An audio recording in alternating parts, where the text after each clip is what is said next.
Hello guys, welcome back to a new video. दोस्तों, इस video में मैं आपको दिखाने वाला हूं और बताने वाला हूं कड़ी पत्ते के पौधे के ऊपर अगर येलो जो ये पेस्ट आपको दिख रहे हैं, इंसेक्ट, इनको बोला जाता है एफिड्स, ये लग जाएं तो आप इनको किस तरीके से हटा सकते हो और किस तरीके से कड़ी पत्ते के पौधे को घना बना सकते हो। तो आज इस वीडियो को आपको कम्प्लीटली एंड तक देखना है। इसमें आपको कड़ी पत्ते के बारे में सारी नॉलेज मिलने वाली है। तो चलिए दोस्तों, सबसे पहले हम बात कर लेते हैं इन पेस्ट के बारे में ही कि इन पेस्ट को किस तरीके से हटाना है। तो ये हैं एफिड्स। तो जनरली क्या होता है कि जैसे ही फरवरी का मंथ ख़त्म होता है और मार्च अप्रैल यानी कि समर से स्टार्ट होती हैं गर्मियों में, पेड़ पौधों के ऊपर कीड़े लगने स्टार्ट हो जाते हैं। तो वो मिलीबग्स भी हो सकते हैं, एफिड्स भी हो सकते हैं। यही दो इंसेक्ट मोस्ट कॉमन होते हैं जो कि प्लांट्स के ऊपर लगते हैं। तो इस केस में यहाँ पे ये येलो जो आपको पेस्ट दिख रहे हैं स्टेम के ऊपर, ये एफिड्स हैं। तो इनको हटाना काफ़ी ज़्यादा ज़रूरी होता है, क्योंकि अगर इनको नहीं हटाया जाएगा तो ये पेड़ के जो स्टेम है उसके अंदर से सारा जूस सक कर लेंगे, यानी कि चूस लेंगे, और हमारा जो पौधा है वो मर जाएगा, वो बेकार हो जाएगा बिल्कुल। और क्या होता है कि जो ये एफिड्स हैं, इन एफिड्स की वजह से प्लांट्स के ऊपर काफ़ी सारी एंट्स भी आती हैं, चींटियाँ आती हैं जो कि इनको खाने आती हैं वैसे तो, लेकिन कई बार कुछ केसेस में वो हमारे प्लांट को भी नुकसान पहुंचा देती हैं। और इन एफिड्स की वजह से जो एंट्स हैं वो पौधे की जो मिट्टी है इसके अंदर ही अपना बिल बना लेती हैं, घर बना लेती हैं, तो जिससे कि पौधे की रूट्स भी हमारी ख़राब हो जाती हैं। तो एक एफिड्स के आने से हमारे पौधे में काफ़ी सारी प्रॉब्लम हो सकती हैं। तो क्योंकि ये हमारा कड़ी पत्ते का पौधा है, इसको हम अपने खाने में भी यूज़ करते हैं, तो इस पर मैं आपको सजेस्ट नहीं करूँगा कि आप इस पर केमिकल पेस्टिसाइड का स्प्रे करें। आप इस पर ऑर्गेनिक पेस्टिसाइड का ही स्प्रे करें या फिर इंसेक्टिसाइड का। तो अगर आप मार्केट से लेके आ सकते हो तो आप नीम ऑयल लेके आ जाइए। नीम ऑयल कोल्ड प्रेस्ड जो कि हमारा गार्डनिंग में यूज़ होता है, वही वाला आपको नीम ऑयल यूज़ करना है। और नीम ऑयल आप यूज़ नहीं करना चाहते तो आप घर पे भी पेस्टिसाइड बना सकते हैं नीम ऑयल के पत्तों से ही। घर पर पेस्टिसाइड बनाने के लिए आपको नीम के पत्ते लेके आने होंगे और उनको बॉईल करना होगा, और बॉईल करने के बाद जो पानी बचता है उसका आप इन पौधों के ऊपर स्प्रे कर सकते हो। तो इस तरीके से भी आप घर पे नीम ऑयल का पेस्टिसाइड बना सकते हो। तो चलिए सबसे पहले हम इस पे पेस्टिसाइड स्प्रे कर लेते हैं और उसके बाद मैं आपको बताऊंगा किस तरीके से आप इस पौधे को घना कर सकते हो। तो ये है कोल्ड प्रेस नीम ऑयल, आप इसके ऊपर देख सकते हो साफ लिखा हुआ है फॉर ऑर्गेनिक गार्डनिंग।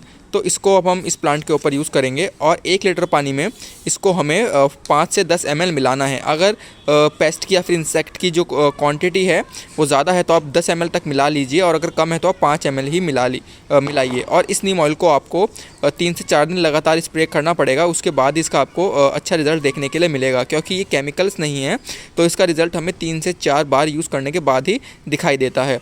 चलिए इसको पानी में मिला के अब प्लांट के ऊपर स्प्रे करते हैं। तो ये देखिए, ऐसा होता है कोल्ड प्रेस नीम ऑयल, जो पानी में डालते ही साथ डिज़ोल्व हो जाता है, जैसे कि डिटॉल पानी में डिज़ोल्व होता है, सेम तरीके से ये नीम ऑयल भी पानी में डिज़ोल्व हो जाता है। तो अगर आप नॉर्मल जो घर में यूज़ करते हैं, जो हम स्किन के लिए नीम ऑयल यूज़ करते हैं, अगर वो यूज़ करोगे तो पानी में इस तरीके से डिज़ोल्व नहीं हो पाएगा। इसलिए मैं आपको बार बार ये बोल रहा हूँ कि आप कोल्ड प्रेस नीम ऑयल लीजिए, ताकि आपके जो पैसे हैं वो वेस्ट ना हो। तो सही नॉलेज होना बहुत ज़्यादा ज़रूरी होता है। चलिए अब इसको प्लांट के ऊपर फाइनली स्प्रे कर देते हैं।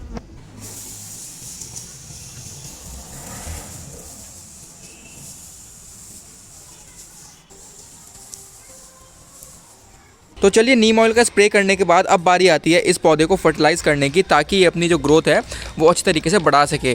तो फर्टिलाइज़ करने के लिए हम सबसे पहले इसकी मिट्टी को गुड़ाई करेंगे, इसकी मिट्टी की, यानी इसकी मिट्टी की टिलेज करेंगे। तो चलिए सबसे पहले हम गुड़ाई करते हैं और उसके बाद इसमें हम खाद डालेंगे। तो जब भी आप किसी पौधे की गुड़ाई करें, आपको बिल्कुल जड़ों के पास, मतलब प्लांट की स्टेम के पास गुड़ाई नहीं करनी, नहीं तो जो मेन रूट्स हैं वो कट सकती हैं। आपको थोड़ी सी 2 से 3 इंच मेन स्टेम को छोड़ के गुड़ाई करनी होती है, ताकि जो प्लांट्स की मेन रूट्स हैं वो ना कटें।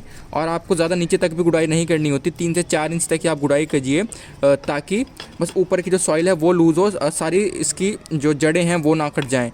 अगर आपने ज़्यादा जड़ों को कट कर दिया तो पौधे की जो ग्रोथ है वो स्लो हो जाएगी, और अगर ज़्यादा ही जड़ें कट हो गई, यानी रूट्स कट हो गई, तो पौधा डेड भी हो सकता है, पौधा मर भी सकता है।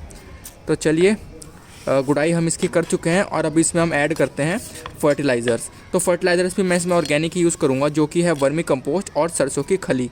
तो वर्मी कंपोस्ट तो मैं डायरेक्ट यूज़ करूँगा। तो ये देखिए, ये मेरे पास काफ़ी अच्छी क्वालिटी की वर्मी कंपोस्ट है।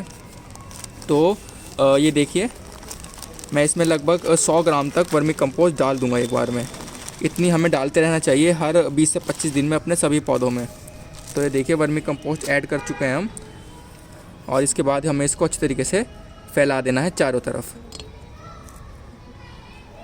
और मिट्टी में आपको वर्मी कंपोस्ट मिला देनी होती है। अगर आप इसको ऐसे ऊपर ही छोड़ दोगे तो जो इसके अंदर माइक्रो ऑर्गेनिजम्स होते हैं यूज़फुल, वो सारे डेड हो जाएंगे अगर इसके ऊपर सनलाइट पड़ेगी। और जब आप इसको मिट्टी के अंदर मिला दोगे तो सारे माइक्रो ऑर्गेनिजम्स मिट्टी के अंदर मिल जाएंगे और अच्छी तरीके से पौधे की रूट्स पे अपना जो न्यूट्रिएंट्स है उसको प्रोवाइड कर देंगे पौधे की रूट्स को। तो आपको वर्मी कंपोस्ट मिलाने के बाद ये मतलब आप जो भी फर्टिलाइज़र दें अच्छी तरीके से मिट्टी में मिला देना चाहिए। और इस तरह का अगर आपको कुछ वेस्ट मटेरियल दिखे तो वो भी आपको अलग कर देना होता है। ये फ्लावर तो इसके अंदर ही डिकम्पोज हो जाएगा, तो इसको हम इसके अंदर ही छोड़ देते हैं। और अब बारी आती है इसके अंदर सरसों की खल डालने की। तो सरसों की खल हम लिक्विड फर्टिलाइज़र बना के डालेंगे, तो वो मैं कल सुबह ऐड करूँगा, क्योंकि सरसों की खल को पहले 12 से 24 घंटे तक हमें पानी के अंदर भिगो के रखना होता है। तो अभी मैं क्या करूँगा, 100 ग्राम सरसों की खल 5 लीटर पानी में मिलाकर रख दूँगा और सुबह फिर 1 लीटर पानी इस पौधे में डाल दूँगा। तो उससे इस पौधे की जो ग्रोथ है वो काफ़ी अच्छी होगी। गाइज़ अब हो चुके हैं पूरे 24 घंटे, और 24 घंटे बाद ये देखिए मैंने पानी में जो सरसों की खल मिलाई थी वो कुछ इस तरह की नज़र आ रही है। तो ये है पूरा 6 लीटर पानी। मैंने पहले आपको 5 लीटर पानी बताया था, लेकिन 6 लीटर है और इसमें मैंने लगभग 100 ग्राम सरसों की खली मिलाई हुई है। तो अब ये 100 ग्राम सरसों की खली का जो पानी है, मतलब इसमें से 1 लीटर पानी मैं अपने इस 10 इंच के गमले में डालूंगा। तो अगर आपका गमला 20 इंच का, मतलब 18 से 20 इंच का है, तो आप उसमें 2 लीटर पानी एक बार में डाल सकते हो। और ये जो फर्टिलाइज़र है ये आपको बहुत जल्दी यूज़ नहीं करना, ये आपको 15 से 20 दिन के गैप पर यूज़ करना है, क्योंकि फर्टिलाइज़र थोड़ा गर्म होता है। अगर आप ज़्यादा यूज़ कर दोगे इसकी क्वान्टिटी तो आपके पौधे जो हैं वो जल भी सकते हैं। तो चलिए अब इस कड़ी पत्ते के पौधे में ये फर्टिलाइज़र मैं डालता हूँ और फिर आपको दिखाता हूँ। और आपको फर्टिलाइज़र डालने से पहले एक बार अच्छी तरीके से मिट्टी की गुड़ाई कर लेनी है, ताकि जो फर्टिलाइज़र है वो मिट्टी में अच्छी तरीके से चला जाए। गुड़ाई आपको बस ऊपर की साइड से ही करनी है, ज़्यादा नीचे तक आपको गुड़ाई इसकी नहीं करनी। और फर्टिलाइज़र जब आप दें तो आप ये थोड़ा ध्यान रखें, या तो आप इसको सुबह के टाइम दें या फिर दोपहर के टाइम दें। ज़्यादा तेज़ गर्मी में आप इस फर्टिलाइज़र को ना दें, यानी कि दोपहर के वक्त इस फर्टिलाइज़र को आपको नहीं देना है। चलिए अब डालते हैं इसमें फर्टिलाइज़र। तो ये 1 लीटर मैंने ले लिया है और इसको अब मैं डाल दूँगा। इससे क्या होता है, इससे जो पौधे की ग्रोथ है वो बहुत जल्दी बढ़ती है। तो चलिए फाइनली गाइज अभी हमारा काम पूरा हो चुका है और अब ये पौधा बिल्कुल तैयार है अपनी न्यू ग्रोथ करने के लिए। और ये पौधा अब आपका गर्मी में सूखेगा भी नहीं, इस पर से हमने पेस्ट भी हटा दिए और ये पूरी गर्मी भर अपनी ग्रोथ अच्छी तरीके से चलाता रहेगा और ज़्यादा घना हो जाएगा। सो गाइज़ ये है वो कड़ी पत्ते का पौधा जिसको अभी हमने फर्टिलाइज़ किया है। तो इस पौधे की अब फ्यूचर में वीडियो आप लोगों के साथ में शेयर करूंगा जब ये पौधा घना हो जाएगा। तो दोस्तों बहुत जल्द मिलेंगे एक और नई वीडियो में। Till then take care, bye bye, नमस्कार। पेड़ पौधे लगाते रहिए और धरती को हरा भरा बनाए रखिए। बाय।